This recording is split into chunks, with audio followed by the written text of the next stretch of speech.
Hamas का एक और टॉप कमांडर मारा गया है। इस वक्त की बड़ी जानकारी मिल रही है। हमास के टॉप कमांडर को रेड कर लिया गया है।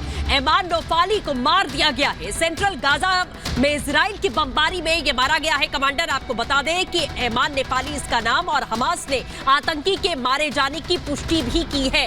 ये बड़ी खबर आपको बता रहे हैं। कर्नल शैलेंद्र हमारे साथ लगातार बने हुए हैं। सर, हम देख रहे हैं कि रोजाना ये अपडेट्स आ रही हैं, ये खबरें आ रही हैं कि आज ये कमांडर मारा गया, आज वो 40 से 50 कमांडर मान लीजिए कि मार दिए गए। लेकिन जैसा सब चर्चा कर रहे हैं कि हमास एक चेहरा है आतंकी, हिजबुल्लाह एक चेहरा है आतंकी, लेकिन और देशों से जो इनको समर्थन मिल रहा है, पैसा मिल रहा है, ट्रेनिंग मिल रही है, और सभी ये जो देश है, चाहे लेबनान की बात करें, सीरिया की बात करें, ये सभी इनका जो समर्थन कर रहे हैं। ईरान जो खुलेआम कह रहा है कि आप गाजा पट्टी पर अटैक रोक दीजिए, नहीं तो बुरा होगा, इनको कैसे रोकेंगे? देखिए, जब हम किसी कमांडर के वो भी टेररिस्ट के मरने की बात करते हैं तो थोड़ा सा मेरा छोटा सा एक्सपीरियंस है, इसलिए बोल पा रहा हूँ कि टेररिज्म में सबसे बड़ी बात यह है कि सबसे नीचे वाला टेररिस्ट जो ग्राउंड पे ऑपरेट करता है उसे कुछ नहीं पता होता, उसमें इतना दिमाग भी नहीं होता। उसके अंदर आपने सिर्फ भरा हुआ है सो कॉल्ड जिहाद, 72 हुरें, XYZ, वो सारी बातें भरी हुई होती हैं। और इसलिए उसे ये भी नहीं पता होता कि वायर क्रॉस करने के बाद मैंने बाएं जाना है, दाहिने जाना है, सामने जाना है। ये ऑर्डर्स वो कमांडर लेवल के लोग स्ट्रेटेजिकली देखते हैं। अगर आप कोई एक विलेज देख रहे हैं जिसमें ज्यादा किलिंग्स हुई हैं, वो उन्होंने आइडेंटिफाई किया है, उसको नजदीकी देखी है, वहां पर IDF नहीं होगी आसपास, ये भी देखा गया होगा, पुलिस की वहां पर कमजोरी रही होगी, ये सब देखकर उसने अटैक किया है। और इसलिए इन कमांडर्स को मारना एक अपने आप में स्ट्रेटजी है। मैं ये नहीं कहूंगा कि जड़ से निकल गए, लेकिन जड़ निकलने के जो ऊपर वाला सिरा है आपने वो काट दिया, जमीन के ऊपर कोई भी है। अब जो जड़ वाली बात आप कर रहे हैं कि इसके मास्टरमाइंड कौन है, अगर मुझे बता दीजिए, कतार को कोई मतलब नहीं है हमास से जैसा कि कहा जाता है, तो उनका चेयरमैन आपके यहाँ कर क्या रहा है, आपकी गोदी में खेल क्यों रहा है? आप बोलते हैं ईरान के चलिए जी हमारा कोई इससे संबंध नहीं है, टेररिज्म को हम वो सपोर्ट नहीं करते, वेरी गुड।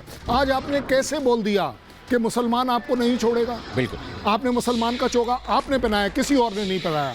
किसी और ने भी कह दिया कि चलिए जी, बाइडन साहब ने कह दिया कि वो भी मेरे को मालूम है, इसलिए कहा है कि जो मुस्लिम ब्लॉक है उसको एक बैलेंसिंग एक्ट किया जाए।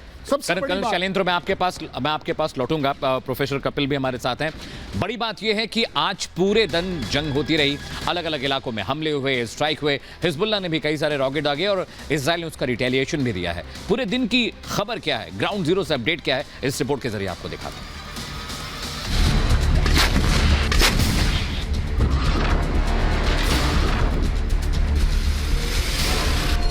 इजराइल का प्रण हमास को मिटा कर लेगा दम।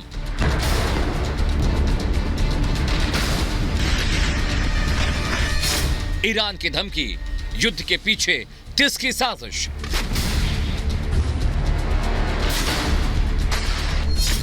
बाइडेन इजराइल जाएंगे, जंग की आग बुझाएंगे।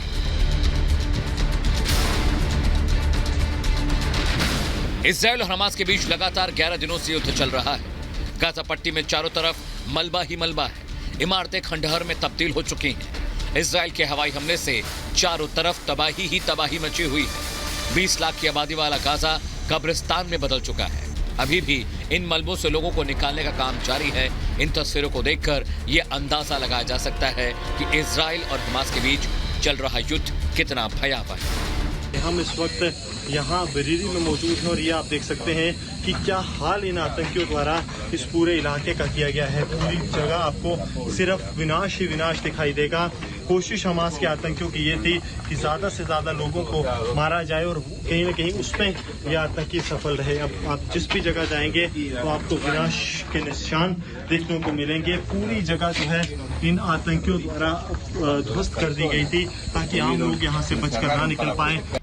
अमेरिका के राष्ट्रपति जो बाइडेन इजराइल जाने वाले हैं। वहीं वेस्ट बैंक में एक बैठक होने वाली है जिसमें बाइडेन भी शामिल हो सकते हैं। जबकि ईरान लगातार इजराइल को धमकी दे रहा है, मुस्लिमों को उकसाने में जुटा है, तो लेबनान भी इजराइल पर ताबड़तोड़ हमले कर रहा है। आतंकी संगठन हिजबुल्लाह भी इजराइल पर रॉकेट दाग रहा है। वहीं इजराइल ने लोगों से उत्तरी गाजा खाली करने को कहा है। ऐसे में इजराइल हमास के खात्मे के लिए पूरी तरह से तैयार है। हमास के आतंकी जो है वो एक बाइक लेकर आए थे। ये वो बाइक है जिसके विजुअल्स हम आपको दिखा रहे हैं कि इस बाइक से इन्होंने हमास के आतंकियों ने आम लोगों के घरों तक पहुंचे। लगातार अलग अलग बाइक्स यूज़ किए जा रहे थे और ये विजुअल्स आप देख सकते हैं किस तरह से इस बाइक का इस्तेमाल इन आतंकियों द्वारा किया गया। ये वही बाइक है जो हमास के आतंकी लेकर बाहर से ही आए थे और इस बाइक के सहारे ये पूरे इस जो किबुत्स यानी कि गांव बेरी है यहाँ पर घूमे और इस बाइक के सहारे इन्होंने लोगों को जो है अपना निशाना बनाया। हमले में अब तक कई लोग बेघर हो चुके हैं, लेकिन आज भी दोनों तरफ से हमले जारी हैं। 7 अक्टूबर 2023 की तारीख इजराइल भूल भी नहीं पाया है, जब हमास ने हवाई हमला कर इजराइल के खिलाफ युद्ध की घोषणा की। अब तक युद्ध की वजह से इजराइल के 1400 लोगों की मौत हो चुकी है। वहीं गाजा में भी मौत का आंकड़ा लगातार बढ़ रहा है। Bureau report, Republic Bharat.